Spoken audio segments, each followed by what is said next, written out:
ایک مجلس میں تشریف فرما ہے، ایک خاتون آتی ہے، وہ آ کے کہتی ہے کہ یا رسول اللہ صلی اللہ علیہ وسلم میں بیمار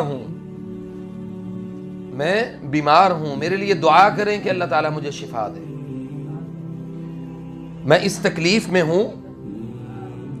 کہنے لگی انی اسرع، یعنی مجھے دورے کی کیفیت ہوتی ہے، مجھے دورہ پڑتا ہے، تو میرے لیے دعا کریں کہ میں اس بیماری سے اللہ تعالیٰ مجھے نجات دے دے۔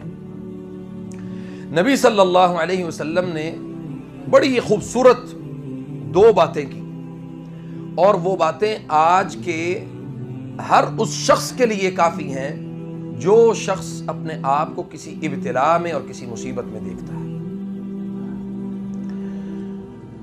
اللہ اکبر۔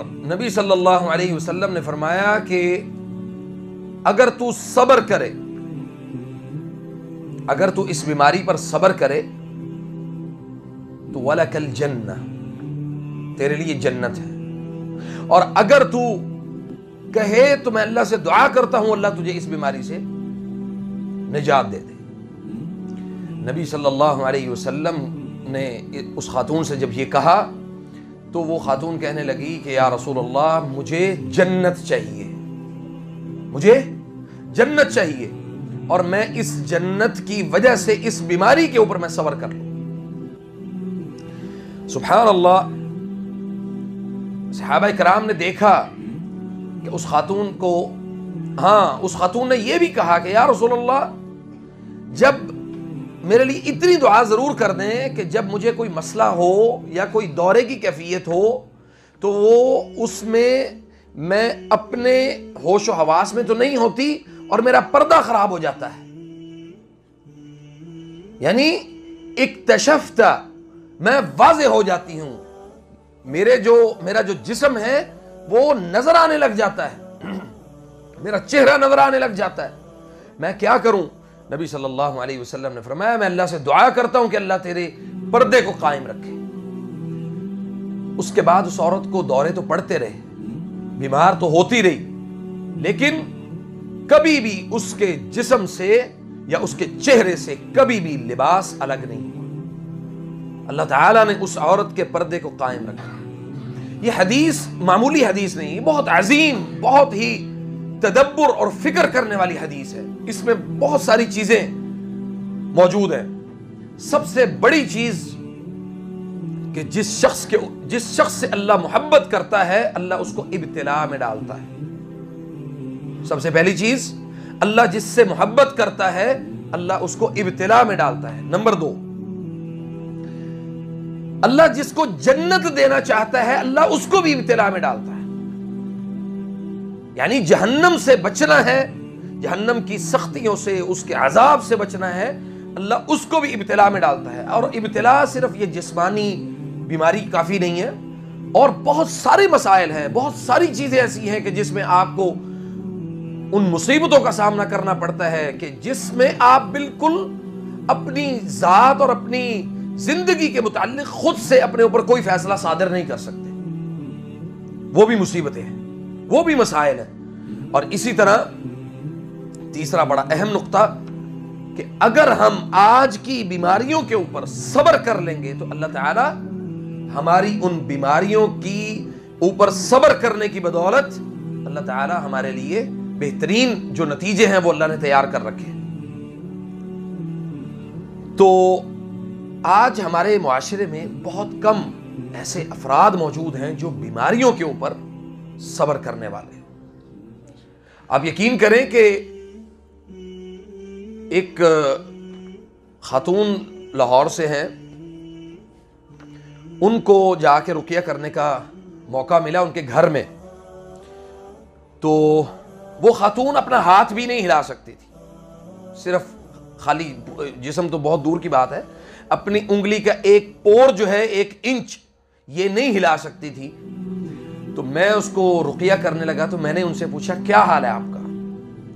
وہ خاتون بہت لمبے ٹائم کے بعد مجھے ایسی خاتون ملی جس نے یہ کہا کہ آپ اللہ سے دعا کریں اس بیماری کی بدولت اللہ مجھے جنت دے دے، بہت لمبے ٹائم کے بعد۔ اور جب یہ بات میں نے سنی اس خاتون سے تو آپ یقین کریں کہ وہ کہتی میری آنکھوں میں آنسو آ گئے. تو میں نے کہا کہ اتنی تکلیف میں ہیں اور اتنے مسائل ہیں آپ کے ساتھ, آپ اپنے بستر سے ہل نہیں سکتی, جو کچھ بھی ہے وہ سب آپ اپنے, وہی ایک چارپائی ہے آپ کی ساری زندگی, تو آپ کیا سمجھتی ہیں کہ آپ کو جنت مل جائے گی؟ کہتی میں صبر کر رہی ہوں. اور اس خاتون نے بھی یہ حدیث پڑھی ہوئی تھی. اس نے کہا جس دن سے میں نے یہ حدیث پڑھی اس دن سے میں نے اللہ سے صرف ایک سوال کیا کہ اللہ اگر اس بیماری میں چلی گئی تو اللہ میرے لیے جنت لازمی کر دینا. ہم میں سے کتنی ایسی خواتین ہیں, کتنے ایسے لوگ ہیں, یعنی اس حدیث کی کوئی چھوٹی سی موٹیویشن نہیں ہے, بہت بڑی حدیث ہے یہ. ہمیں مسائل سے, بیماریوں سے اور ان چیزوں سے نکلنے میں یہ حدیث ہمارے لیے کافی ہے. اور دوسرے نمبر پہ اس سے یہ بھی ثابت ہوتا ہے کہ اس حدیث سے کہ یہ جو السرع یعنی جو مرگی کا دورہ ہے یا یہ جو مسائل ہیں یہ ایک وجہ سے نہیں ہے, یہ دو وجوہات ہیں اس کی پہلی وجہ عضوی جسمانی بیماری, جسمانی مسائل, خاندانی یا ہمارے اعصاب کا کھنچ جانا, ہمارے اعصاب کی جو تکلیف ہے اس کی وجہ سے دورے کی کیفیت اکثر لوگوں کو ہو جاتی ہے. اور دوسری وجہ یہ ہے کہ الصرع مع الجن یا مع الشیطان, جنات اور شیاطین کے مس کرنے سے بھی ہمارے اعصاب جو ہیں وہ کھنچ جاتے ہیں اور ہمارے اعصاب کے اوپر قبضہ کرتے ہیں, جس کی وجہ سے ہمارا پورا جسم کانپتا ہے, وہ تکلیف میں آتا ہے, دورے کی کیفیت ہوتی ہے, ہمیں ہوش نہیں رہتا. خواتین اور جو مرد حضرات جن کے ساتھ یہ مسائل ہوتے ہیں, اللہ تعالیٰ ان کو عافیت دے اور سلامتی دے.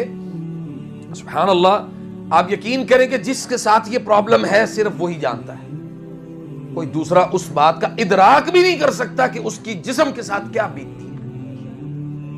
اکثر لوگ یہ کہہ دیتے ہیں جی بہانے کر رہا ہے, ڈرامے کر رہا ہے. اور ہماری فیملیوں میں, ہمارے گھروں میں ہم ان چیزوں کو اسی شخص کے اوپر جو ایک اتنی بڑی تکلیف میں مبتلا ہے, ہم اس کو ان باتوں کو کرنے کے بعد ہم اس کو اگنور کر رہے ہوتے ہیں.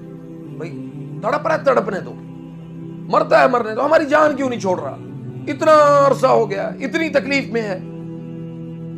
ہم اس شخص کو کارنر کر دیتے ہیں, وہ جو اپنی بیماری سے تو مر ہی رہا ہے, وہ جو رویوں سے مرتا ہے ہمیں اس کا اندازہ ہی نہیں, جو رویے مارتے ہیں لوگوں کو. اور ہم دوائیوں میں علاج ڈھونڈتے پھرتے ہیں, رویے ٹھیک کریں, اپنے مریض کو ٹھیک کرنا ہے. تو نبی صلی اللہ علیہ وسلم نے ایسے نہیں فرمایا کہ جو شخص رات کے ٹائم کسی کی تیمارداری کے لیے جائے, صبح تک فرشتے اس کے لیے دعا کرتے ہیں, اور جو صبح جائے شام تک اس کے لیے دعا کرتے ہیں. ہم میں سے کتنے اس ارادے اور نیت کے ساتھ جاتے ہیں کہ اللہ مجھے رات کو جاؤں تو صبح تک مجھے اجر ملے, صبح کو جاؤں تو مجھے شام تک اجر ملے. کتنے ایسے افراد ہیں. ہم صرف فارمیلٹی کے لیے, خاندانی رکھ رکھاؤ کے لیے, ناک بچ جائے, خاندان ہمارے بچ جائیں, لوگ کیا کہیں گے, میں نہیں گیا, لوگوں نے میرے اوپر باتیں کسنی ہیں, او بھائی جانا ضروری ہے, تیرا جانا بنتا ہے, میرا جانا نہیں بنتا. یہ اس طرح کے گھسے پٹے اور غلیظ جملے ہیں جس کی وجہ سے لوگ ان بیماریوں میں زیادہ مبتلا ہیں. ہم نے لوگوں کو اپنے رویوں سے بیمار کیا ہے, اپنے احساسات سے یا اپنے جذبات سے جو ہم ان کی طرف منتقل کرتے ہیں. ہم اپنے چہروں کے اشاروں سے, چہروں کے اوپر آنے والی جو غصہ ہے اس کے احساسات سے ہم نے لوگوں کو زیادہ بیمار کیا ہے.